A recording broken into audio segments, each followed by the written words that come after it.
Hey guys, Dheeraj here. Welcome back to our AI journey.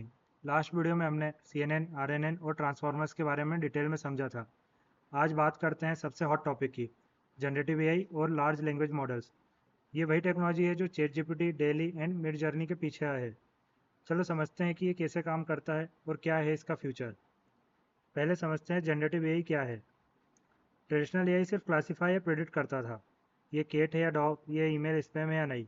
But generative AI बिल्कुल different है, ये नया content create करता है।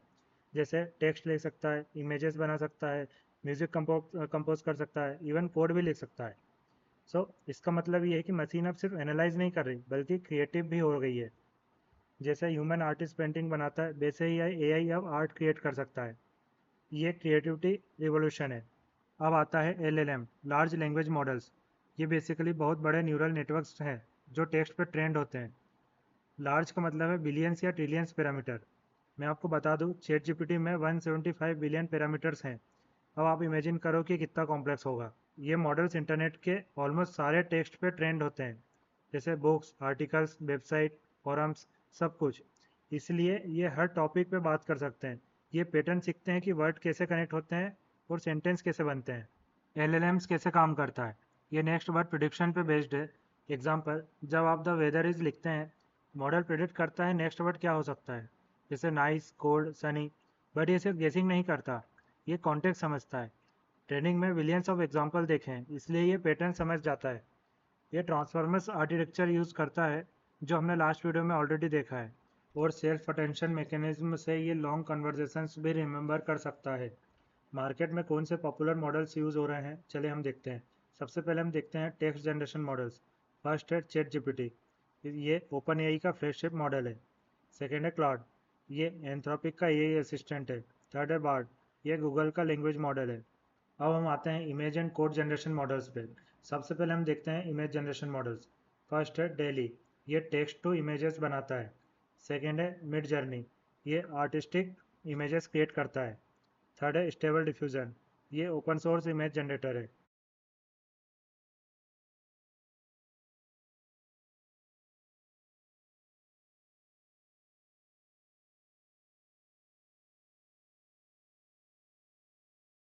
आपको एक बात बता दूं, हर मॉडल की अपनी स्पेशलिटी है। अगर आप सोचो कि एक ही मॉडल सारे यूज़ केस में यूज़ हो सकता है, तो आप बिल्कुल गलत सोच रहे हो।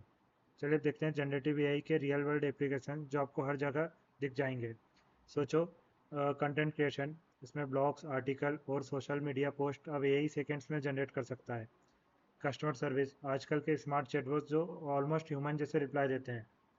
एजुकेशन, स्टूडेंट्स के लिए पर्सनलाइज ट्यूटोरियल, कंसेप्ट को सिंपल एग्जांपल्स के साथ एक्सप्लेन करना। प्रोग्रामिंग में डेवलपर्स के लिए कोड लिखने और डिबगिंग में हेल्प, जैसे कोपायलट। डिज़ाइन में लोगोज, ग्राफिक्स और क्रिएटिव आर्टवर्क बनाने के लिए एआई काफ़ी पॉपुलर है। एंटरटेनमेंट, स्टोरीज, मूवी, स्क्रिप्ट और गेम के कंटेंट जनरेट करना।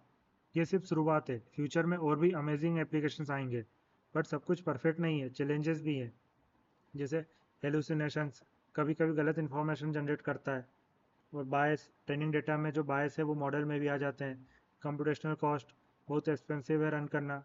एथिकल कंसर्न्स, फेक कंटेंट और मिस इन्फॉर्मेशन का रिस्क। एक और है जॉब डिस्प्लेसमेंट। ये इस स्लाइड में मेंशन नहीं है, लेकिन मैं आपको बता दूं, इसमें कुछ जॉब्स रिप्लेस भी हो सकती है। इसलिए रिस्पॉन्सिबल एआई डेवलपमेंट इंपॉर्टेंट है। इंटरव्यू में अगर पूछे what are generative AI and large language models, you can say generative AI creates new content like text, images, and code rather than just analyzing existing data. Large language models are neural networks with millions of parameters trained on vast text dataset.